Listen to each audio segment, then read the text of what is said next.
والحمد لله رب العالمين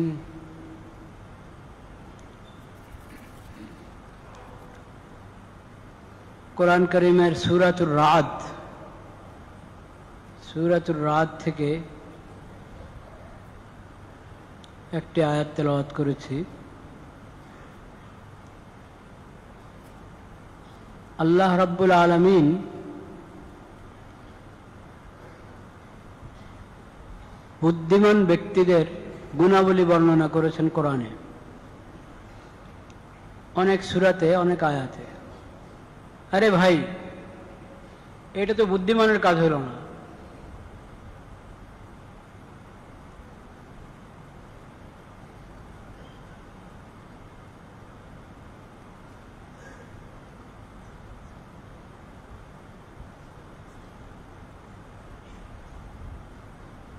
বুদ্ধিমান কারা?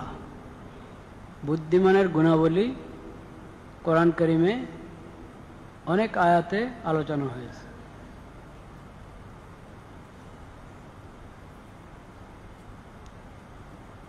সূরা আলে ইমরানের শেষের দিকে, সূরাতুর রাদে, আরো বিভিন্ন সূরায়। সূরাতুর রাদের মধ্যে যে সিফাত, যে গুণাবলী আল্লাহ তাআলা বলেছেন,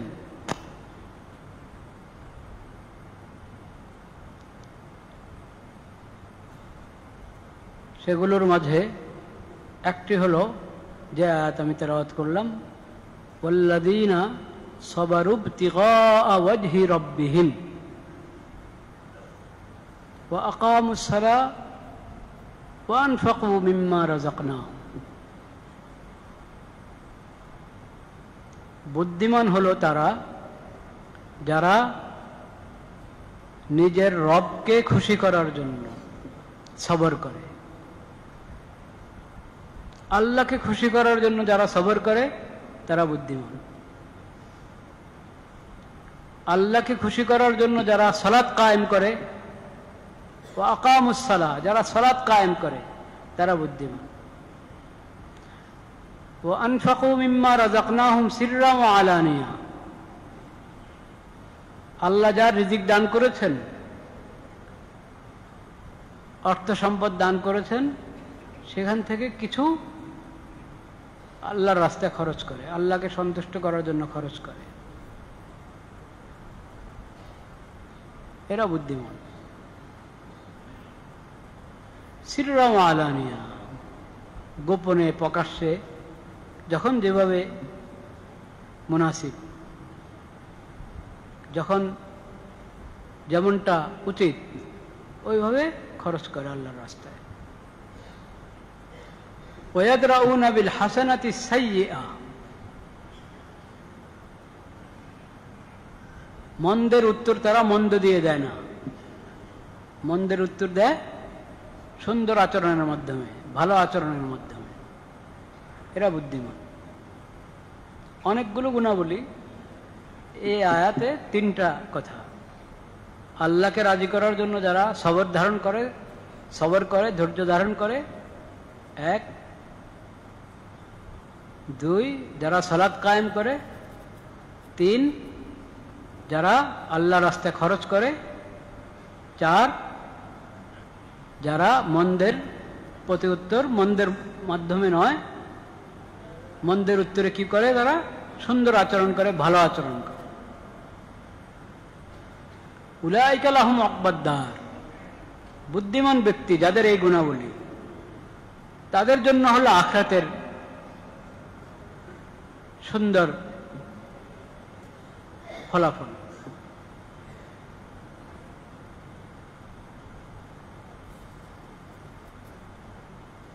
সেটা কি? জান্নাতু আদনিন ইয়াদখুলুনাহা ওয়া মান সালাহা মিন আবাইহিম ওয়া আজওয়াজিহিম ওয়া যুররিয়াতিহিম। আল্লাহ তাআলা আখিরাতে এই লোকদেরকে, এই বুদ্ধিমানদেরকে জান্নাত দান করবেন।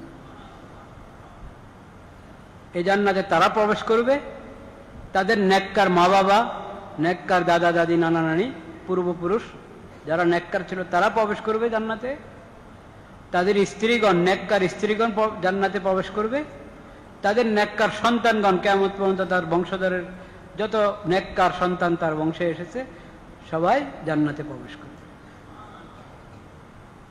ওয়াল মালাইকাতু ইয়াদখুলুনা আলাইহিম মিন কুল্লি বাব, জান্নাতের প্রতিটি দরজা দিয়ে ফেরেশতারা এসে এসে তাদেরকে সালাম বলবে, আসসালামু আলাইকুম, সালামুন আলাইকুম বিমা সাবারতুম ফানি'মা উকবাদ-দার। দুনিয়াতে তোমরা সবর করেছো, সেই সবরের পুরস্কার হিসেবে আল্লাহ তাআলা তোমাদেরকে এই শান্তির জান্নাত দিয়েছেন। তোমাদের প্রতি সালাম, সালামুন আলাইকুম বিমা সাবারতুম ফানি'মা উকবাদ-দার। কত সুন্দর পুরস্কার! আখিরাতের এই ফল, দুনিয়ার সবরের যে ফলাফল আল্লাহ দান করছেন কত সুন্দর।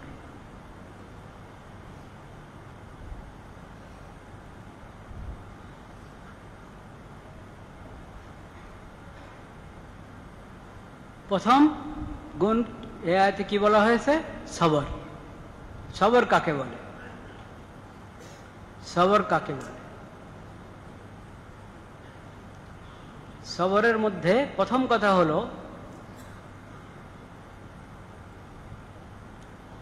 আল্লাহ তাআলা আমাদের উপর যা ফরজ করেছেন মজবুতির সাথে ফরজটা আদায় করা, এটা হলো সবরের প্রথম কথা। ফরজ আদায় করার ক্ষেত্রে দৃঢ়তার পরিচয় দেওয়া। একদিন আদায় করলাম, একদিন করলাম না, কখনো করলাম কখনো করলাম না, একদিন করলাম আরেকদিন ছাড়লাম, এমন নয়, মজবুত থাকতে হবে। আল্লাহ যা ফরজ করেছেন, আল্লাহর ফরজ আদায়ের ক্ষেত্রে কি থাকা? মজবুত থাকা। এটা হলো সবরের প্রথম কথা। ধৈর্য, আমরা তো ধৈর্য মনে করি যে মুসিবত আসলে তখন ধৈর্য ধারণ করা, এটার নামই সবর। এটাও সবর, কিন্তু সবর শুধু এটা না। আল্লাহর ইবাদত এবং আল্লাহর আনুগত্যের মধ্যে মজবুত থাকা, দৃঢ় থাকা, এটা হলো সবর। আল্লাহ যা হারাম করেছেন ওই হারাম থেকে বেঁচে থাকা, আল্লাহর নাফরমানি থেকে বেঁচে থাকার ক্ষেত্রে মজবুত থাকা, এটা সবর।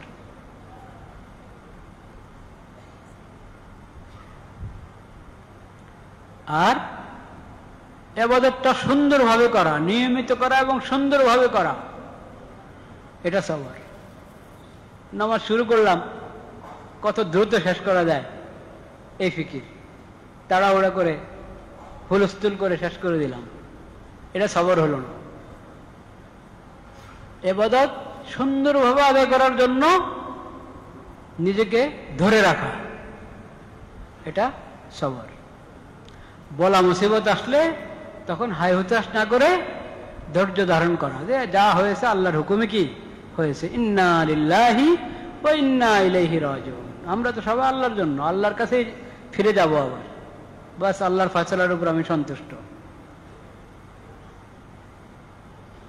এই মুসিবতের সময় আমার কি করণীয় এটা আমি জানবো, জেনে সেটার উপর আমল করব। হালাতের কারণে, পরিস্থিতির কারণে হাত পা গুটিয়ে বসে যাব, হায় হুতাশ করতে থাকব, হীনমন্যতার শিকার হব, এটা সবর পরিপন্থী। সবরের দাবি হলো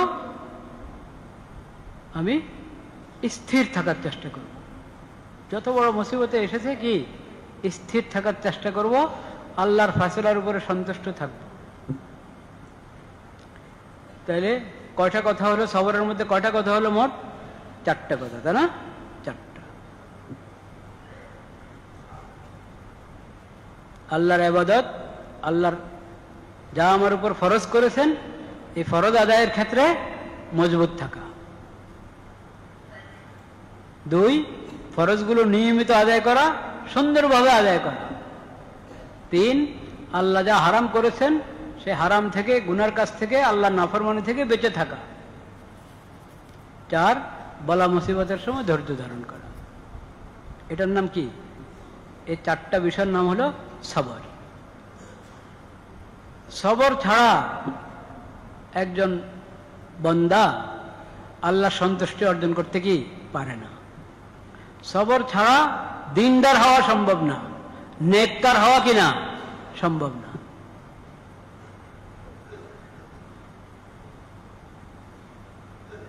শয়তান তো মানুষের পিছনে লেগে আছে, জিন শয়তানও লেগে আছে, আর মানব আকৃতির শয়তানও কি লেগে আছে। পরিবেশ পরিস্থিতি, চারদিকের পরিবেশ যদি ইমানের পরিবেশ না হয়, দিন ইমানের পরিবেশ না হলে পরিবেশটাও দিনের ক্ষেত্রে বাধা হয়ে দাঁড়ায়।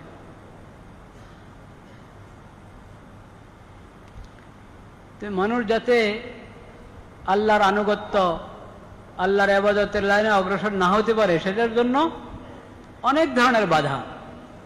যে কোনো বাধার কারণে যদি আমি কাত হয়ে যাই, দুর্বল হয়ে যায়, নরম হয়ে যায়, তাহলে ইবাদত করা সম্ভব হবে?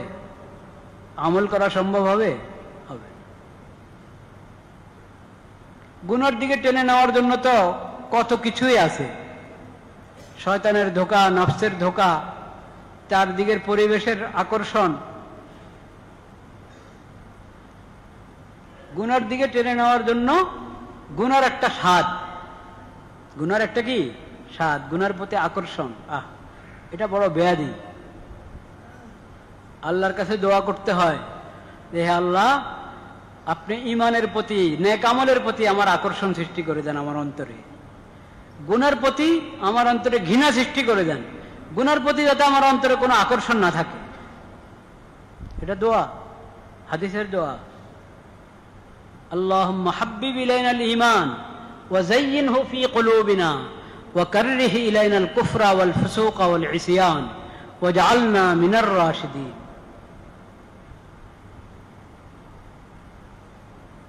হে আল্লাহ, আমাদের অন্তরে ঈমানের মহব্বত দান করেন, ঈমানকে আমাদের কাছে ভালো লাগিয়ে দেন, অন্তরে ঈমানের প্রতি আমাদের অন্তরে ঈমানের প্রতি আকর্ষণ সৃষ্টি করে দেন। ওয়া কাররিহ ইলাইনাল কুফরা ওয়াল ফুসুকা ওয়াল ইসয়ান, কুফর, শিরিক, পাপাচার, ফাসিকি, এসব কিছুর প্রতি আমাদের অন্তরে ঘৃণা সৃষ্টি করে দেন। আমাদের অন্তরে যাতে এগুলোর প্রতি কোনো ধরনের কোনো আকর্ষণ না থাকে।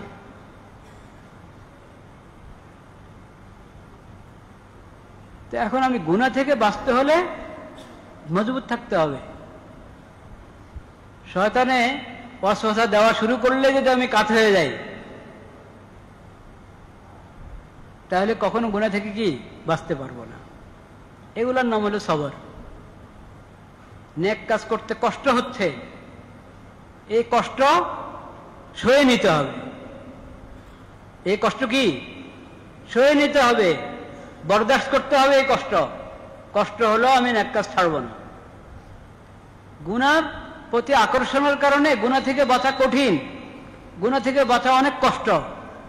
মন চাইছে একটু এই কাজটা না করলে কেমন লাগে, মনকে মানানোই যায় না। এই মনকে মানাইতে হবে, এই কষ্ট মেনে নিতে হবে। যতই কষ্ট হোক আমি গুনাহ করব না। কষ্ট আসলে কিন্তু কষ্ট না, এগুলো আমার ইমানি দুর্বলতার কারণে আমার কাছে নেক কাজ কষ্ট মনে হয়। ইমানি দুর্বলতার কারণে গুনার কাজ ভালো মনে হয়, সহজ মনে হয়। নাউযুবিল্লাহ। গুনার কাছ থেকে বেঁচে থাকা, দূরে থাকা, এটাতে কঠিন মনে হয়, কষ্ট মনে হয় ইমানি দুর্বলতার কারণে। ইমান মজবুত হলে কোনো বিষয় না। ইমান মজবুত হলে গুনাহ থেকে বেঁচে থাকা একেবারেই সহজ, নেক আমল করা একেবারেই সহজ। তো আল্লাহ রাব্বুল আলামিন বলছেন, বান্দা তুমি নেককার হতে হলে কষ্ট করতে হবে, কষ্ট করো। সালামুন আলাইকুম বিমা সাবারতুম। দুনিয়াতে যদি এই কষ্টটা মেনে নাও, নেক কাজের উপরে মজবুত থাকার কষ্ট আর গুনাহ থেকে বেঁচে থাকার কষ্ট, এই কষ্ট যদি মেনে নাও দুনিয়াতে, তাহলে আখিরাতে শান্তি আর শান্তি। সালামুন আলাইকুম বিমা সাবারতুম ফানি'মা উকবাদ দার। দ্বিতীয় গুণটা বলা হয়েছে কি? আকামুস সালাহ, সালাত কায়েম করে। বুদ্ধিমান মানুষ কি করে? সালাত কায়েম করে। বুদ্ধিমান কাকে বলে? এটা কোরআন থেকে শুনতে হবে। বুদ্ধিমান কাকে বলে? কোরআন থেকে শুনতে হবে, হাদিস থেকে জানতে হবে, নবীজির সিরাত থেকে জানতে হবে।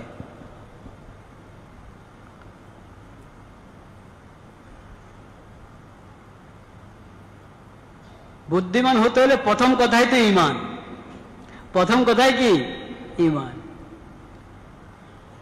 মুমিনের পরিচয় কি? মুমিনের পরিচয় তো কোরআনে বলা হয়েছে শুরু থেকে শেষ পর্যন্ত।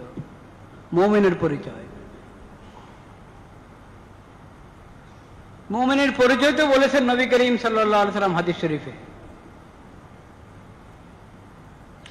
ইযা সাররাতকা হাসানাতুক ওয়া সাআতকা সাইয়্যাতুক ফাআনতা মুমিন। নেক আমল করে যদি ভালো লাগে, একটা নেক আমলের তৌফিক হয়েছে, নেক আমল করতে পেরেছে, মনটা ভালো লাগে। গুনাহ হয়ে গেছে, মন খারাপ লাগে, হা কিভাবে এই পাপটা হয়ে গেল, এই পাপটা কিভাবে আমি করে ফেললাম, খারাপ লাগে। নেক আমল হলে ভালো লাগে, গুনাহ হয়ে গেলে কি লাগে? খারাপ লাগে। এটা ঈমানের পরিচয়। বলেন সুবহানাল্লাহ। আর যদি উল্টো হয়, নেক আমল হয়েছে, এখন খারাপ লাগে, আরে এই আমলটা কেমন হয়ে গেল, এটার ব্যাখ্যা দাঁড় করানো শুরু হয়। হ্যাঁ, সঙ্গীতের শিক্ষক প্রাইমারি থেকে সঙ্গীতের শিক্ষক নিয়োগের ফায়সালা হয়েছিল না? প্রজ্ঞাপন তো জারি হয়ে গেছে, ওই প্রজ্ঞাপন পরে বাতিল হয়েছে। বলেন আলহামদুলিল্লাহ। এই প্রজ্ঞাপনটা যে প্রথমে যে প্রজ্ঞাপন এসেছিল শিক্ষক নিয়োগের পক্ষে, ওটা ছিল বাতিল নাকি? ওটা ছিল গুনাহ। পরে ওটাকে ইয়ে করা হলো, এই প্রজ্ঞাপন বাতিল করে নতুন প্রজ্ঞাপন এসেছে, নিয়োগ দেওয়া হবে না। সেটা হলো ন্যাক কাজ। সেটা কি? এই ন্যাক কাজের উপরে খুশি হওয়া দরকার কিনা? কিন্তু ইচ্ছা অনিচ্ছায় কি কারণে ওটার উপরে খুশি থাকতে পারলেন না? ব্যাখ্যা দাঁড় করানো হয়েছে এই কারণে। তা আমরা ব্যাখ্যার দিকে না তাকাই, একটা ন্যাক কাজ হয়েছে, ওটার জন্য ধন্যবাদ, ওটার জন্য মোবারকবাদ। ঈমানের পরিচয় এটা। খারাপ কাজ হলে খারাপ লাগতে হবে, আরে কিভাবে এই গুনার কাজ হয়ে গেল, এই খারাপ কাজ হয়ে গেল, হারাম কাজ হয়ে গেল। নেক কাজের তৌফিক হয়েছে, নেক কাজের তৌফিক হয়ে গেছে, আল্লাহ শুকর আদায় করো, আলহামদুলিল্লাহ। খুশি লাগবে, মনে খুশি অনুভব হবে নেক কাজের তৌফিকের কারণে। এটা হলো ঈমানের পরিচয়।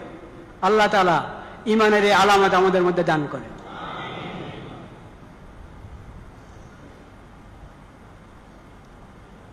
বুদ্ধিমান কারা আছে? বুদ্ধিমান কে? যার মধ্যে আখিরাতের ফিকির আছে। বুদ্ধিমান কে? যে নিজের খালেক এবং মালিককে চিনে, সে বুদ্ধিমান। আমার খালেক, আমার মালিক, আমার রব, তিনি একমাত্র মাবুদ, তার ইবাদত করা আমার উপরে কি ফরজ। সবচেয়ে বড় ইবাদত নামাজ। সবচেয়ে বড় ইবাদত কি? ওয়া আকামুস সালাহ। এটা বুদ্ধিমানের পরিচয় আল্লাহ কোরআনে দিয়েছেন। ওয়া আকামুস সালাহ, তারা সালাত কায়েম করে। সালাত কায়েম করে। সালাত কায়েম করার অর্থ কি? আজকে এই কথাই বলে শেষ করছি। আল্লাহ হায়াতে রাখলে বাকি কথা পরে আলোচনা হবে ইনশাআল্লাহ। সালাত কায়েম করা মানে কি? এটা তো কোরআন কারীমের দ্বিতীয় সূরা, সূরাতুল বাকারার শুরুতেই আল্লাহ তাআলা মুমিনের পরিচয় দিয়েছেন কি? ওয়া ইউকিমুনাস সালাতা, যারা সালাত কায়েম করে। যারা কি? মুত্তাকির পরিচয় দিয়েছেন আল্লাহ তাআলা, যারা সালাত কায়েম করে। এই সালাত কায়েম করা মানে কি? সালাত কায়েম করা হলো সালাত যথাযথ আদায় করা। সালাত কি? যথাযথ আদায় করা। যথাযথ আদায় কিভাবে হবে? আল্লাহ যত ওয়াক্ত নামাজ ফরজ করেছেন তত ওয়াক্ত নামাজ আদায় করব। নামাজ কয় ওয়াক্ত ফরজ? 5 ওয়াক্ত। 5 ওয়াক্ত ফরজ আদায় করব। পুরুষরা মসজিদে জামাতের সাথে আদায় করবে এবং নামাজে যতগুলো ফরজ, ওয়াজিব, সুন্নত, মুস্তাহাব আছে কিনা, হ্যাঁ, নামাজের কতটা শর্ত, কতটা রুকন, ঠিক যেই তরিকায় নবী করিম সাল্লাল্লাহু আলাইহি ওয়াসাল্লাম নামাজ শিখিয়েছেন ওই তরিকায় নামাজ আদায় করা, এটা হলো ইকামতুস সালাহ, সালাত কায়েম করা। কোন আমলকে যথাযথভাবে করা, নিখুঁতভাবে করা, নিয়মতান্ত্রিক ভাবে করা, এটাকে বলে কায়েম করা। কায়েম আরবি ভাষা, তো আরবি ভাষা থেকে তো বুঝতে হবে কি শব্দের কি অর্থ। একামত, যে নামাজের একামত বলে না, মুয়াজ্জিন সাহেব আগ মুহূর্তে একামত বলেন কেন? মানে সালাত কায়েম করা হবে এখন, ওটা জানাচ্ছেন, জানান দিচ্ছেন। কি পদ্ধতি? এভাবে তো বললে হয়, ভাই নামাজ শুরু হচ্ছে, দাঁড়ান না, শরীয়ত এভাবে শিখায় নাই। শরীয়ত শিখিয়েছে বাস আল্লাহু আকবার থেকে নিয়ে লা ইলাহা ইল্লাল্লাহ পর্যন্ত আযানের ওই কালিমাগুলো একামতের মধ্যে কদ কামাতি সালাহ অতিরিক্ত আছে, ওইভাবে বলো। এই একামতের মাধ্যমে মানুষ বুঝবে যে এখনই সালাত শুরু হচ্ছে, নামাজ শুরু হচ্ছে। তো এটা নামে হলো একামতুস সালাহ। কেন? শব্দটার মধ্যে আমাদেরকে বলে দেওয়া হচ্ছে যে আমলটা তুমি যথাযথ করো, ধ্যান ত্যান করো না। করলে করলাম, কোন রকম জান ছাড়াইলাম, এরকম না। সুন্দরভাবে খুশু খুজুর সাথে সুন্নত মোতাবেক নবী করিম সাল্লাল্লাহু আলাইহি ওয়াসাল্লাম যেভাবে শিখিয়েছেন ওইভাবে নামাজ কি করো, আদায় করো। এগুলো শিখা দরকার না, জানা দরকার না? জানা দরকার। সালাতের মাসালা আমাদেরকে জানতে হবে, সালাতের নিয়ম শিখতে হবে। নবী করিম সাল্লাল্লাহু আলাইহি ওয়াসাল্লাম সাহাবায়ে কেরামকে শিখিয়েছেন, সাহাবায়ে কেরাম তাবেঈদেরকে কি শিখিয়েছেন, কোথায় কি বলতে হবে, কোন আমল কিভাবে করতে হবে।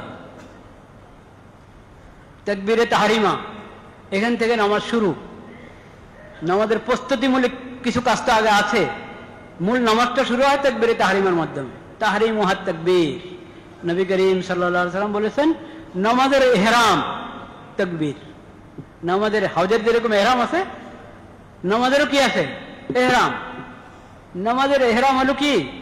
তাকবীর। এই জন্য এটার নামে হলো তাকবীরে তাহরিমা। নামাজের বাইরের যাবতীয় কর্মকাণ্ড এখন নিষেধ, সব হারাম হয়ে যাচ্ছে। তাকবীরে তাহরিমা, আল্লাহু আকবার। এটার উচ্চারণ কিভাবে হবে? আল্লাহু আকবার, উচ্চারণটা শুদ্ধ হতে হবে। হাত উঠাবো, হাত বাঁধবো, তারপরে সানা, একবারে সালাম পর্যন্ত নামাজের কাজ। তাহরিমু হাত তাকবীর ওয়া তাহলিলু হাত তাসলিম। আসসালামু আলাইকুম বলে দুদিকে সালাম ফিরানোর পর এখন নামাজের ইহরাম শেষ হলো, নামাজ সমাপ্ত হলো। তাকবীরে তাহরিমার আগের কাজগুলো কি কি, ওগুলো নবী করিম সাল্লাল্লাহু আলাইহি ওয়াসাল্লাম শিখিয়ে দিয়েছেন। সালামের পরের কি কি কাজ তাও শিখিয়েছেন নবী করিম সাল্লাল্লাহু আলাইহি ওয়াসাল্লাম। সালামের পরে ইস্তেগফার করো, যেমন নামাজের দরকার ছিল, আল্লাহর ইবাদত যত সুন্দর করে করার দরকার ছিল অত সুন্দর করে তো আমি করতে পারি নাই, ভুল হয়ে গেছে, ত্রুটি হয়ে গেছে, আল্লাহর কাছে ক্ষমা চাও। আস্তাগফিরুল্লাহ, আস্তাগফিরুল্লাহ, আস্তাগফিরুল্লাহ। দোয়া করো আল্লাহর কাছে, আল্লাহুম্মা আনতাস সালাম ওয়া মিনকাস সালাম তাবারাকতা ইয়া যাল জালালি ওয়াল ইকরাম। শান্তি চাও আল্লাহর কাছে। শান্তি তো দিতে পারেন একমাত্র কে? আল্লাহ। দুনিয়ার শান্তি, আখিরাতের শান্তি, সুন্দর জীবন, শান্তির জীবন আল্লাহর কাছে কামনা করো। এই নামাজ সালাম ফিরানোর পর, ফরজ নামাজ যখন সালাম ফিরায় তখন দোয়া কবুলের বিশেষ সময়। পুরো নামাজের ভিতরে তো আছেই, কিন্তু নামাজের সালাম ফিরানোর পর এটাও দোয়া কবুলের সময়। এই সময় এই শান্তির দোয়া চাও আল্লাহর কাছে, আল্লাহুম্মা আনতাস সালাম ওয়া মিনকাস সালাম তাবারাকতা ইয়া যাল জালালি ওয়াল ইকরাম। এরপরে দোয়া এই সময় কবুল হয়, যা দোয়া চাও করো, নিজের মতো নিজে দোয়া করো। আনুষ্ঠানিক দোয়া, প্রাতিষ্ঠানিক দোয়া, যে ইমাম সাহেবের সাথে খতিব সাহেবের সাথে আমি হাত উঠাবো, ওনার সঙ্গে হাত নামাবো, উনি জোরে কিছু বলবেন, আমি আমিন বলবো, এটার নামই দোয়া। এটা হলো দোয়ার একটা পদ্ধতি। দোয়ার অনেক পদ্ধতির মধ্যে এটা কি একটা পদ্ধতি। দোয়া আপনি যে কোনো সময় করতে পারেন। ফরজ নামাজের পরে দোয়া কবুলের সময় আপনার যা আল্লাহর কাছে চাওয়ার আছে আপনি নিজে নিজে চাইতে থাকেন, হাত উঠান, হাত উঠিয়ে নিজে নিজে দোয়া করতে থাকেন। ইমাম সাহেব দোয়া আজকে করলেন না বা করেছেন কিন্তু হাত উঠানো ছাড়া করেছেন, উনি সংক্ষিপ্ত করেছেন না লম্বা করেছেন, ওগুলো আপনার দেখার দরকার নেই। আপনি আপনার দোয়া করেন। এবং নামাজের, ফরজ নামাজের পরে সাথে দোয়ার বিষয় না, কিছু আজকার জিকিরের কালিমা নবী করিম সাল্লাল্লাহু আলাইহি ওয়াসাল্লাম শিখিয়েছেন, ওগুলো পড়ার মতো, কিন্তু আমরা খেয়াল করি না। লা ইলাহা ইল্লাল্লাহু ওয়াহদাহু লা শারীকা লাহু লাহুল মুলকু ওয়া লাহুল হামদু ওয়া হুয়া আলা কুল্লি শাইইন কাদির। আল্লাহুম্মা লা মানিআ লিমা আ'তাইতা ওয়া লা মু'তিয়া লিমা মানা'তা ওয়া লা ইয়ানফা'ু যাল জাদ্দি মিনকাল জাদ। এটা একটা দোয়া, জিকির। শুরুর অংশ জিকির, শেষের অংশ দোয়া। এটা পড়েন। নবী করিম সাল্লাল্লাহু আলাইহি ওয়াসাল্লাম পড়তেন, পড়তে বলেছেন, নিজে পড়তেন এবং পড়ার জন্য তালকিন করেছেন, উৎসাহ প্রদান করেছেন। কাছাকাছি আরেকটা দোয়া, লা ইলাহা ইল্লাল্লাহু ওয়াহদাহু লা শারীকা লাহু লাহুল মুলকু ওয়া লাহুল হামদু ওয়া হুয়া আলা কুল্লি শাইইন কাদির। লা হাওলা ওয়া লা কুওয়াতা ইল্লা বিল্লাহ। লা ইলাহা ইল্লাল্লাহ ওয়া লা না'বুদু ইল্লা ইয়্যাহ। লাহুন নি'মাতু ওয়া লাহুল ফাজলু ওয়া লাহুস সানাউল হাসান। লা ইলাহা ইল্লাল্লাহু মুখলিসিনা লাহুদ্দিন ওয়ালাউ কারিহাল কাফিরুন। একটু লম্বা দোয়া, কিন্তু শেখার চেষ্টা করলে কি শেখা সম্ভব হবে না? সম্ভব হবে। এটা পড়ি, আয়াতুল কুরসি পড়ি, তিন কুল পড়ি, কত দোয়া। আর ওটা তো আছেই, 33 বার সুবহানাল্লাহ, 33 বার আলহামদুলিল্লাহ, 34 বার আল্লাহু আকবার, প্রতি ফরজ নামাজের পরে। যে ফরজ নামাজের পরে সুন্নত আছে, সুন্নতে মুআক্কাদা আছে, সুন্নতে মুআক্কাদা পড়ে এই সমস্ত আমল করতে পারি। সুন্নতে মুআক্কাদা বেশি দেরি না করাই ভালো।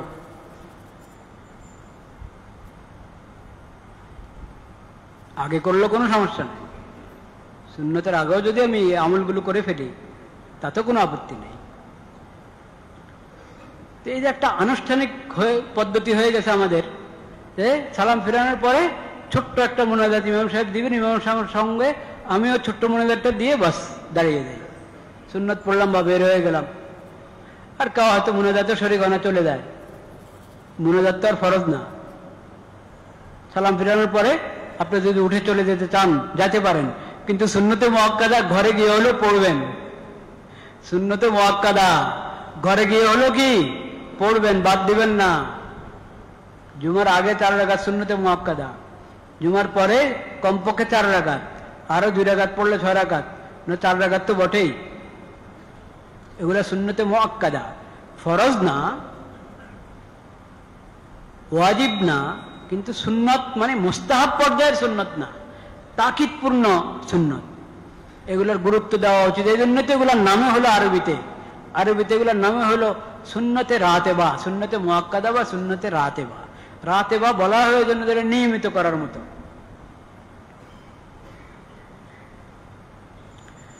তো নামাজের পরে সালাম ফিরানোর পরে যেই দোয়া এবং জিকিরের কালিমাগুলো আছে এগুলো শিখার চেষ্টা করব, পড়ার কি চেষ্টা করব।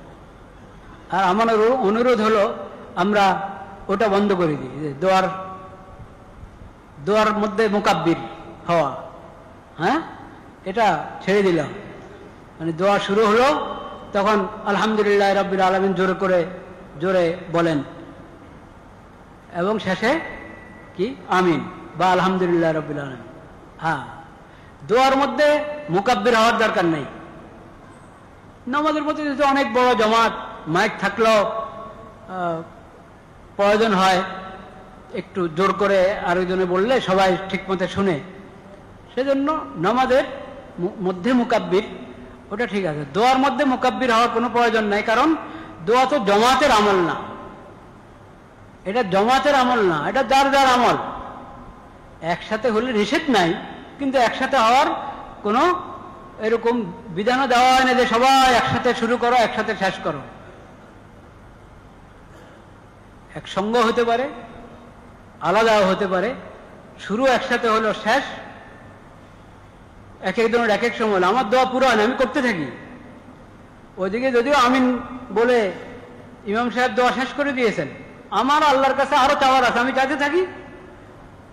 ওনার আমিনের সঙ্গে আমিও শেষ করে দিতে হবে দোয়া, এটা জরুরি না। সঙ্গে শুরু করা, একসঙ্গে শুরু করাও জরুরি না, একসঙ্গে শেষ করাও কিনা জরুরি না। আর আমি দোয়া করছি, উনি যদি একটু আওয়াজ করে উচ্চস্বরে দোয়া করতেন, সেই দোয়াতে আমি আমিনও বলতে পারি, আর না হয় আমি নিজের দোয়া নিজে করতে কি পারি। আমিন বলতে একটু খেয়াল করে বলতে হয়, কোথায় আমিন বলবে কোথায় কি বলবে। দোয়ার অর্থ যদি জানা না থাকে তো জায়গা মতো হয় না আমিন। যেন দোয়ার অর্থটাও কি জানা দরকার, শিখা দরকার, তাইলে আমিন আপনি জায়গা মতো বলবেন। রব্বানা যালামনা আনফুসানা ওয়া ইল্লাম তাগফির লানা ওয়া তারহামনা লানাকুনান্না মিনাল খাসিরিন, এটা দোয়া। এখানে আমিন বললে একটা ব্যাখ্যা হয়, হতে পারে, কিন্তু এক সুন্দর হলো রব্বানা যালামনার পরে হলো আমি বলবো ঠিক, আল্লাহ ঠিক, অবশ্যই হাক্কান, মানে আসলে এরকম জুলুম আমি আমার উপর করেছি, আপনি যদি ক্ষমা না করেন আমার কোনো উপায় নেই, আমি ক্ষতিগ্রস্তদের অন্তর্ভুক্ত হয়ে যাব। কথা ঠিক, আল্লাহ আপনি মেহরবানি করে মাফ করেন। আমিন বলতে পারেন এই হিসাবে যে এটার অর্থ তো এটাই যে আল্লাহ আপনি ক্ষমা করেন, সেটার উপর আমি আমিন বললাম।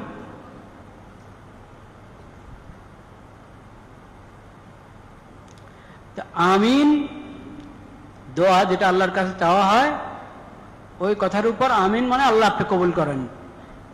যিনি জোরে দোয়া করছেন উনি যা আপনার কাছে চাইলেন আমিও তা চাই, আপনি দোয়া ওনার জন্য, আমার জন্য, সকল মুসলমানের জন্য কি করেন, কবুল করেন। এটা হলো আমিনের অর্থ। তাইলে আজকের আলোচনা থেকে এতটুকু তো আমরা বুঝলাম যে সব সময় জুমার নামাজের 2 রাকাত নামাজের পরে খতিব সাহেব হাত উঠে মোনাজাত দিবেন, জোরে আওয়াজ করে মোনাজাত দিবেন, আর আমরা সবার সঙ্গে দোয়া করতে থাকবো। এই পদ্ধতি কি জরুরি? এই পদ্ধতি কি না জরুরি না।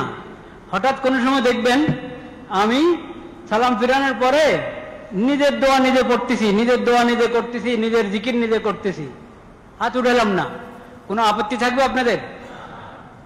কোনো সময় দেখবেন আমি এক পাশে সুন্নত পড়া শুরু করে দিয়েছি, সুন্নত পড়া শুরু করে দিয়েছি, আজকে দোয়া আমি পরেই করব, এখন সুন্নত পড়তেছি আমি, কোনো আপত্তি থাকবে? এটা জানতে হয়, বুঝতে হয়। শরীয়ত যেটাকে সুন্নতে মুআক্কাদা বানায় নাই, ওটাকে আমি সুন্নতে মুআক্কাদা মনে করতে পারি না। ওটা সুন্নতে মুআক্কাদা না। যেটা মুস্তাহাব ওটা মুস্তাহাব, যেটা মুবাহ ওটা মুবাহ। শরীয়ত যেটাকে যে স্তরে রেখেছে সেই স্তরে রাখতে হবে। আর ইমাম সাহেব আজকে দোয়া করলেন না, দোয়া করলেন না মানে একবারই সবাইকে নিয়ে একসাথে মোনাজাত করলেন না, তো এর মানে কি আমি নিজের দোয়া নিজে করব না? করব, আমি করি, সুন্নতের পরে করি, সুন্নতের আগে করি, আমার দোয়া আমি করব। আমার জিকির যে কালিমাগুলো হাদিস শরীফে শেখানো হয়েছে ওগুলো আমি আদায় করব। কে আদায় করলো কে করলো না, কে আগে করতেছে কে পরে করতেছে, কে সংক্ষিপ্তভাবে করতেছে, ওগুলো তো আমার দেখার দরকার নেই। কারণ এটা তো ফরজ নামাজের জমাত না। ফরজ নামাজের জমাত তাকবীরে তাহরিমা ইমাম সাহেবের সঙ্গে শুরু হবে, সালামের মাধ্যমে ইমাম সাহেবের সঙ্গে কি হবে, শেষ হবে। দোয়া বিশেষ করে ফরজ নামাজের পরে যে দোয়া, ওটা কি ওরকম যৌথ আমল, জমাতের আমল না।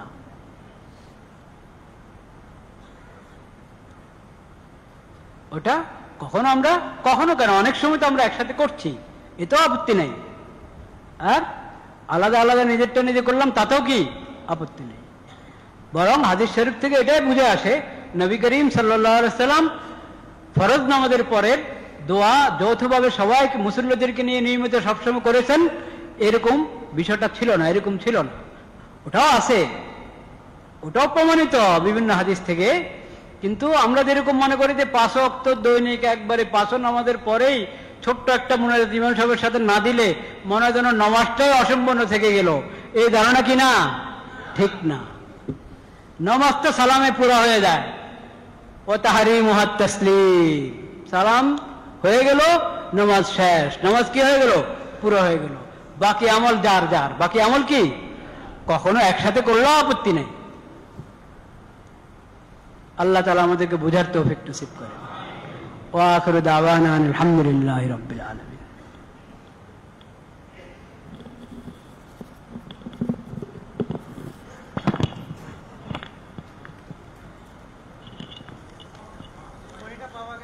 যারা সুন্নত আদায় করেননি সুন্নত আদায় করেনি।